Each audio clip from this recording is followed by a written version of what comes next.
Here I am, guys, outside. Clay is snow blowing, and today I want to talk to you about a serious subject. Can you really seriously retire on a backyard farm, a homestead, or off-grid living? Now, Clay is 62 and I am 57.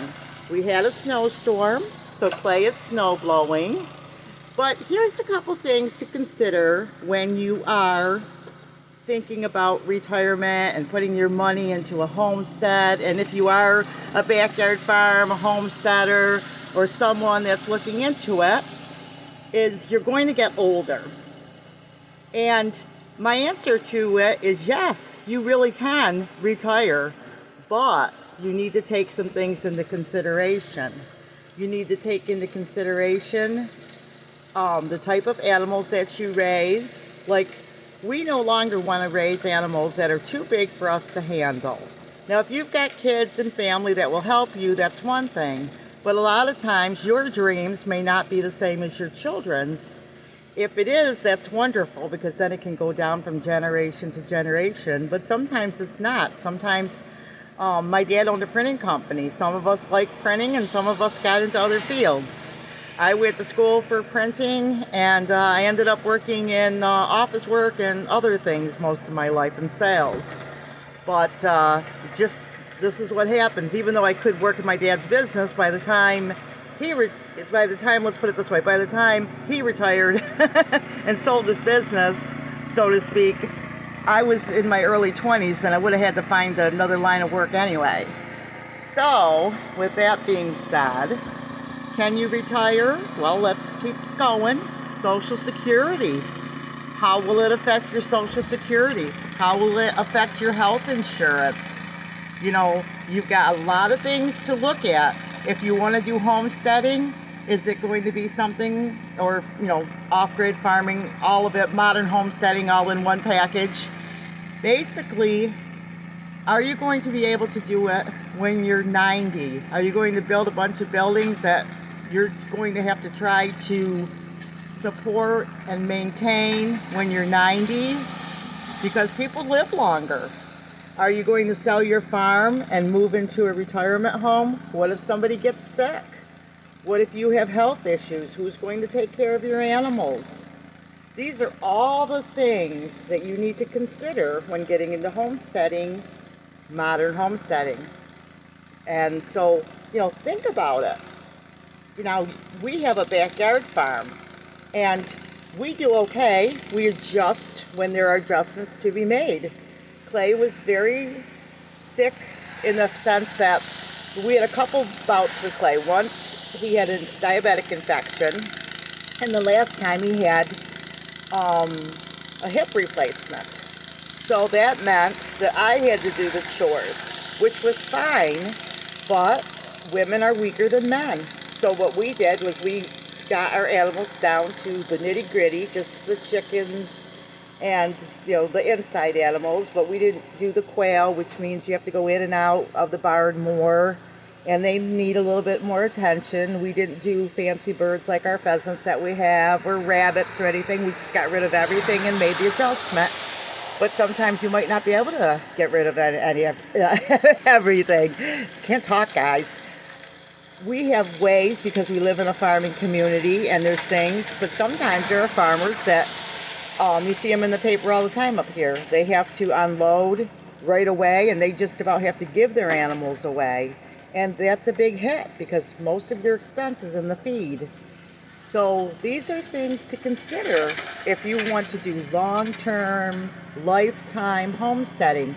Now, on the other side, if your health is good and everything looks good, like pretty much where Clay and I are at, we just make adjustments, and we could be doing this till we're 90. We just have a little ranch-type house, about an acre of land, and that's all we need. Now, as far as mowing the lawn, he has a riding lawnmower.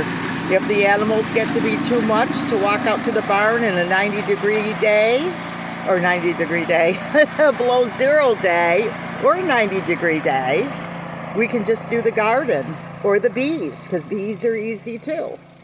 We could do quail in the garage if we felt like it.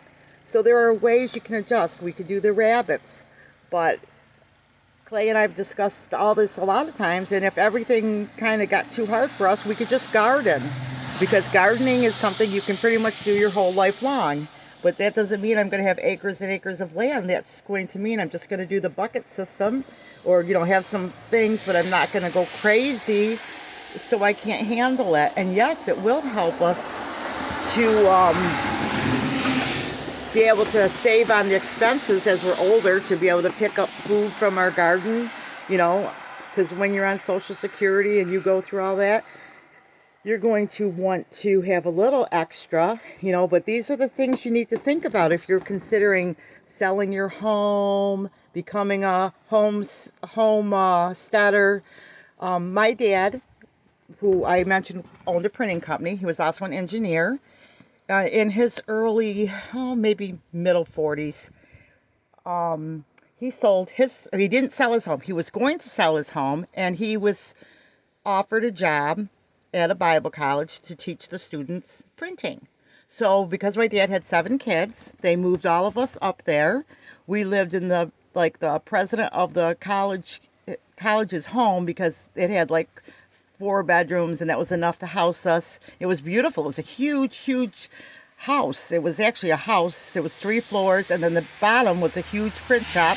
And so he did that, but somebody told him, he said, do not sell your house, because what are you going to do if you ever want to leave here? There are people that are stuck here, teachers and stuff, the rest of their lives, because they sold everything, and now they can't leave because they sold everything. So Daddy kept his house, and 4 years later, we decided to leave.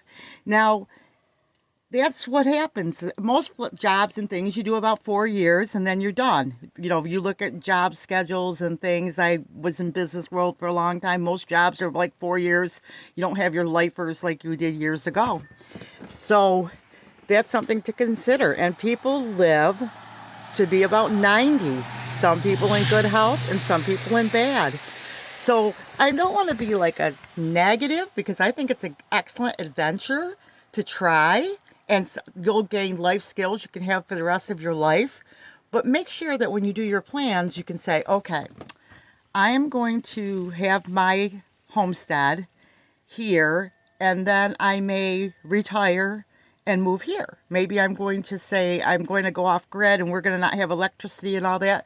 But later on, somebody may need hospital care or be on a breathing machine. So you need to have a backup plan. What if somebody falls down and breaks their hip? What if somebody has dental problems? You need to have backup plans for your family and be smart.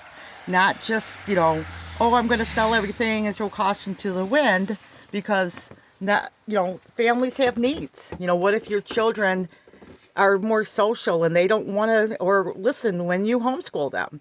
Not every child is going to be a good homeschooler. Some kids do great, and some kids, it's not their thing. I did all 3. I went to I did homeschool. No, actually, I didn't do homeschool. I'm sorry. I homeschooled my son, though, for a little bit.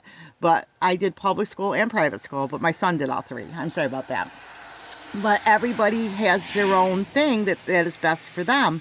But when you set out on your homesteading adventure, count the cost, because the end is not the homestead. The end is when you are about to end your life, not necessarily end your life, but you know what I'm saying, the end of your life. And that's when what you got to look at, the long term. So if you decide you're going to homestead, make sure you make allowances for a backup plan. Like maybe you can say, I'm going to have this homestead, but I'm also going to build a little retirement cabin over here, and I'm going to have access to the town and things like that. So, just make your plans, because life is full of surprises, and you might think one thing and things may change. Clay and I are in excellent health, and we probably could live off grid and do all that. But because of Clay's doctor visits, it wouldn't work, and my doctor visits too. But a backyard farm is perfect for us, and we can downsize, upsize, and adjust ourselves to work. Yeah, it's freezing, isn't it? And he's cold. But you will live longer from moving and getting things around, and you'll be more healthy, because if you don't use it, you lose it. And there's a lot of pluses. You'll eat healthier, you'll feel better, and you'll have cleaner air. There's a lot that goes into it, but I did want to do this video, and I thought it would be perfect on a cold day like this, because you may think, well, it's cold there, but I live in the warm. But what if it's 102? Are you going to want to go out when you're 90, you know? So anyway, remember, my hands are like ice. His hands are like ice, and I'm going to end this video, honey.